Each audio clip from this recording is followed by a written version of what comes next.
High, এখন বাজে রাত্রি কটা হবে মনে হয় 1:45 সামথিং। আমরা এখন বাড়ি যাচ্ছি। এই দেখো বিশ্ব বাংলা গেট পার হচ্ছি।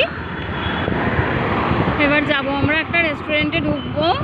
এসছিলাম নিউ টাউন সার্বজনীন দেখতে, ঠিক আছে, খুব ভালো হয়েছে, কিন্তু বিশাল ভিড়। সেই ভিড়ে আমরা পুরো কি বলবো ভাজা পোড়া ছেঁচা সব হয়ে গেছি। এখন যাচ্ছি গিলতে, কোনো রেস্টুরেন্টে ঢুকবো, তারপরে গিলবো, গিলে বাড়ি যেতে যেতে ভোর হয়ে যাবে, সকাল হয়ে যাবে, যা হবে হবে। আমি খেয়ে নিই।